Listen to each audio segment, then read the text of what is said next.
Well, I've been wrestling with myself all day to decide whether I should really want to come up here or not. And I feel like my questions have been answered most of the day several times because I have so many questions. But can you achieve anything with just soothing yourself about how you feel? In other words, I have always felt that I was going to have a connection with non-physical before I even knew the term non-physical. I felt that my whole life. Well, you were born knowing that, and you were born connected to that.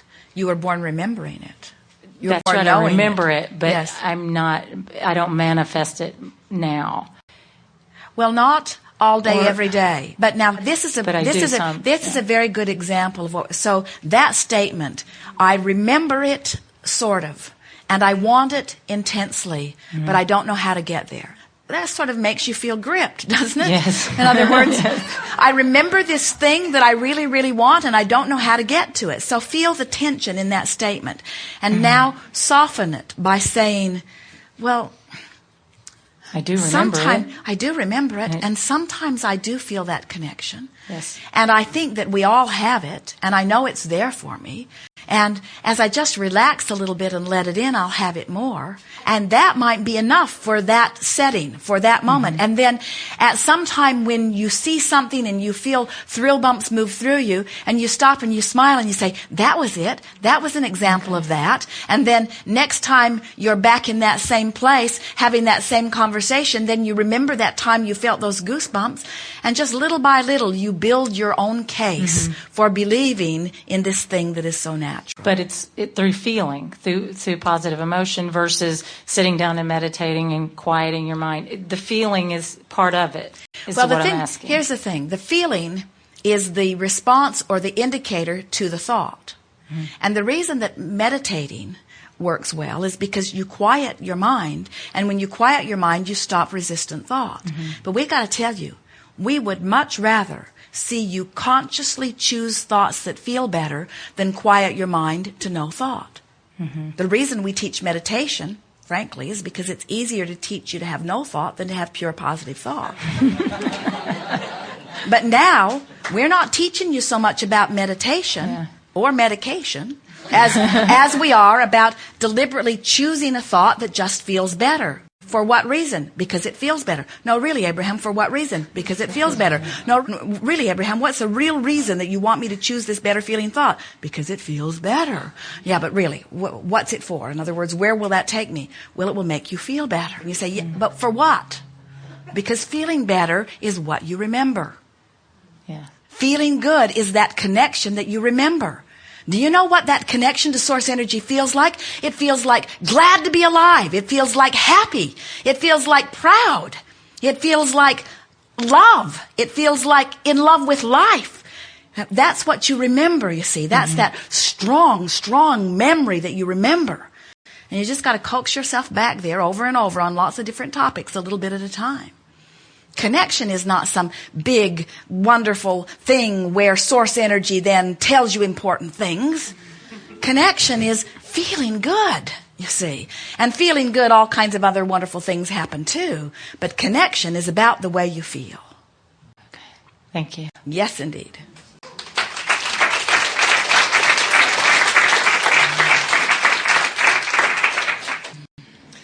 Like almost everyone here, I've gone back and forth over what would be the most meaningful question to ask in this awesome opportunity with you. The one you're feeling the most emotion around.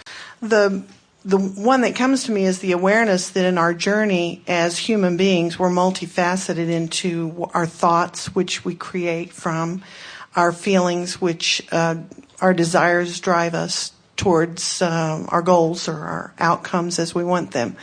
But I feel that for myself anyway, where I become most clipped at the knees or eclipsed are in the emotional patterns, and they do seem to be patterns of many years. In other words, they started somewhere, and my thought about it as a soul searcher and a student of this work is that, you know, maybe even they began before we began this journey, and we came here to figure this out.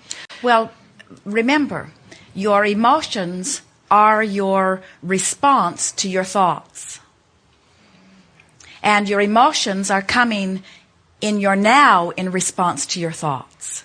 So, yes, you had emotions before you came forth into this physical experience, but the emotions that you have now are in response to the thoughts you're having now. Mm-hmm. Your emotions are telling you about your vibrational countenance, about your point of attraction. That's the whole point of emotion. Your emotions are letting you know your vibrational offering so that you'll understand what's going to come back in response to your vibrational offering. So, it is true that you were a being who thought thoughts that filled you with love before you got here. That's true. But the emotions that you have now are about what you are thinking now. If your emotions now were all about what you were before you got here, you would only be an offerer of love and appreciation and joy. But your emotions are in response to everything that you're thinking about.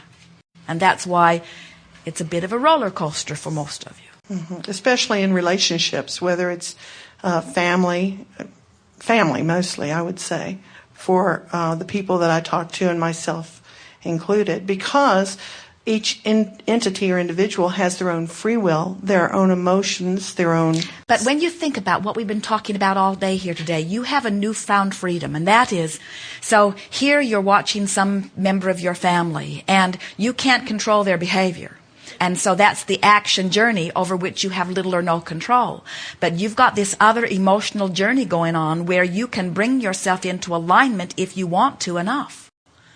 And when you do, you'll be free. In other words, that's the only place where freedom resides, is in your understanding that you can feel the way you choose to feel because you can think the thoughts you choose to think about everything. And until you get that, then everybody's going to have you upset over something. Because nobody's going to be able to stand on their head in enough different ways to make you have an even, steady experience, you see. Oh, there's such freedom when you discover that you can feel the way you choose to feel. Regardless, it's nice to recognize that you are the creator of your own experience. But we have to say to you, yes, you are the creator of your own experience, but you are here surrounded by others, and there is not one of you who can cease being ever a co-creator. And you say, well, that's when I always get into trouble because I think I can line myself up, but I can't line everybody else up, or I can't line me up with them. And we say co-creating doesn't mean getting them to agree with you or getting you to agree with them. Co-creating means taking care of the first order of business, which is your alignment with who you are, and then dealing with whatever it is that you're dealing with. And so if you take care to make sure that you have trained yourself into feeling good about those with whom you're interacting, then the co-creation is a breeze. Mm-hmm. But if you don't tend to your own resources, if you don't make sure that you're connected to who you really are, then co-creating can be a sort of rocky ride. Mm-hmm. Because they can jerk you all around. Well, we've certainly seen our roles change as women in the world since I'm embodied as a woman. I've had huge shifts from the time I began as a young girl to where I am now in my 50s. Explain that to us. Well, the original identity of myself in the world as a young girl was limited opportunities and possibilities. But you see, that was an action journey that was conjured by somebody else for some other reason mm-hmm. that had nothing to do with you. Right. And what we're saying today is you can buy into that. In other words, you say, well, that was then. Then it evolved. No. Then it evolved to what? In other words, you said there's been many. Well, through my own experience of life, marriage and divorce, having children, being self-sufficient, being career-oriented, positive in business, overcoming a lot of obstacles to find that I am a greater creator than I thought I ever could be when I go back to that level of childhood and what I was taught. But here's the thing that we want you to hear, because while certainly you have evolved in your species, and certainly women and a lot of others have come to see themselves in a wholer, healthier light than at former times. We are not disagreeing with any of that. But one thing that we powerfully want you to hear in the context of what you're talking about here is that it is possible for a person to be as disconnected from their source under these liberated times than under much less liberated times. You just keep finding less important things to upset you. Mm-hmm. Grant you that. In other words, there were those in those times that came into their own power. There were those in those times that were sort of running the show, and some of them were black women. Some of them were women who were not allowed to vote because of their gender, because of their color, who innately knew their power and didn't let anyone take it away from them. In other words, it doesn't matter what time you're born in or what the circumstances are that surround you. You have within you knowledge of who you really are and emotions that will always guide you back to it. And so forgive us if we are not too willing to encourage you based upon the evolution of your species in your action society.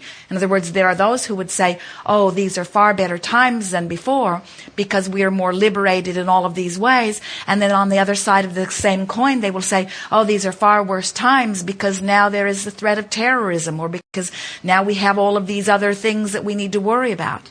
You can feel as good or as bad as you choose to feel under all times and all conditions, you see. One of the things that I've noticed in the last 20 years are the number of spiritual teachers like yourself that bring this information that you're presenting to us that allows that awareness to persist. And well, that is the natural byproduct of being on the leading edge. In other words, every leading edge time has that. And every time is leading edge time. Wow.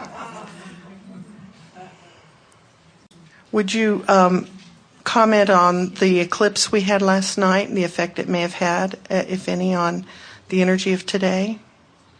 It was beautiful and means nothing beyond that. It was beautiful.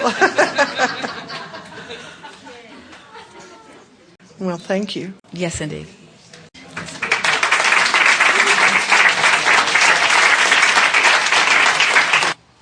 We have enjoyed this interaction immensely. It is delicious to come together with those like you who are coming more and more in every moment to understand who you are. It is exhilarating to contemplate that which is before you based upon the information that we hold about what is in your vibrational escrow.